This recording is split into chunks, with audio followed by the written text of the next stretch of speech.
మినహాయించాలి FRS మినహాయించాలి FRS regular చేయాలి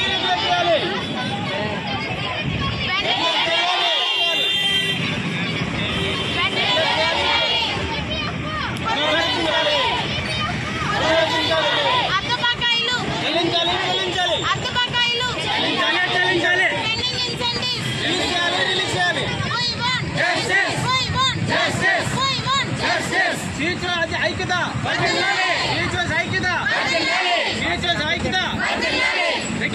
regular చేయాలి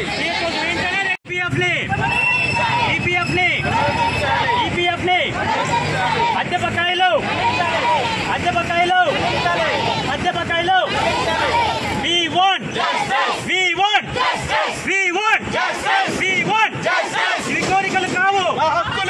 ఇవి కోరికలు కావు ఇవి కోరికలు కావు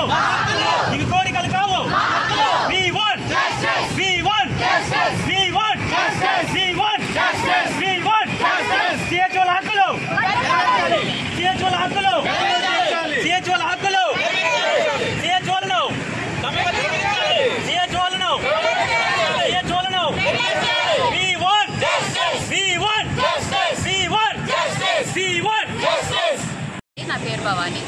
నేను సిహెచ్ఓగా పెద్ద టీహెచ్సి అండర్లో వర్క్ చేస్తున్నాను. మేము ఈ నెల 15వ తారీఖు నుంచి శాంతివంతమైన నిరసన చేపట్టాము. అంటే మా యొక్క న్యాయమైన కోరికల కోసం, డిమాండ్స్ కోసం గవర్నమెంట్ని రిక్వెస్ట్ చేస్తున్నాము. అవి ఏంటంటే ముఖ్యంగా 23% ఎన్హెచ్ఎం ఎలాగ హైక్ చేశారో అదేవిధంగా మాకు కూడా 23% హైక్ శాలరీ పెంచాలని కోరుకుంటున్నాము. ఒకప్పుడు పిఎఫ్ కూడా కట్ చేశారు. ఇప్పుడు ప్రజెంట్ అయితే పిఎఫ్ కట్ చేయకుండా మాకు శాలరీస్లో ఇవ్వడం జరుగుతుంది. అది కూడా కంటిన్యూ చేయమని మేము రిక్వెస్ట్ చేస్తున్నాము. తర్వాత మాకు ఫిక్స్డ్ పే కలిగించాలని చెప్పేసి గవర్నమెంట్ మేము కోరుకుంటున్నాము. ఇన్సెంటివ్స్ ఒకప్పుడు శాలరీతో పాటు కలిసి వేసేది, ఇప్పుడు ఇన్సెంటివ్ పట్టడం లేదు. దానివల్ల చాలా ఇబ్బందిగా ఫ్యామిలీని లీడ్ చేసుకోవడం ఇబ్బంది అవుతుంది. సో అదే మేము ప్రభుత్వాన్ని రిక్వెస్ట్ చేస్తున్నాము, శాలరీతో పాటు ఇన్సెంటివ్ కూడా కలిసి ఇవ్వాలని చెప్పేసి. చాలా వరకు మాకు పెండింగ్ పెట్టారండి ఇన్సెంటివ్ కూడా.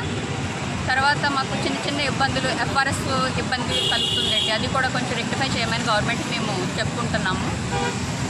తర్వాత కొంచెం హైక్ చూడాలండి, రెగ్యులరైజ్ చేయాలండి. మాకు 6 years నుంచి సిహెచ్ఓస్ వర్క్ చేస్తున్నారు. 1 రూపీ కూడా పెరగకుండా జీతాలు.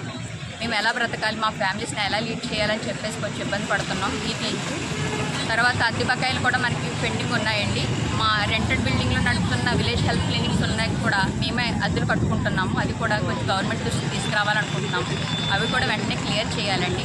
అంటే ఇవి మేము కొత్తగా అడిగే డిమాండ్స్ కాదండి, ఆల్రెడీ ఉండి ఇంప్లిమెంట్ అయ్యి వెనక్కి తీసుకునేవి అడుగుతున్నామండి.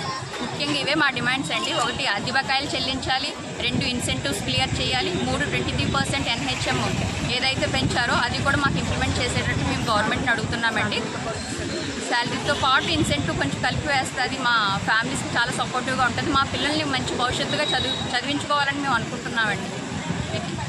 ఈ డిమాండ్స్ అన్నీ కొంచెం జరిగే వరకు మేము ఈ ధర్నా ఆపడానికి అయితే లేదండి, మేము కంటిన్యూ చేస్తున్నాము. Thank you.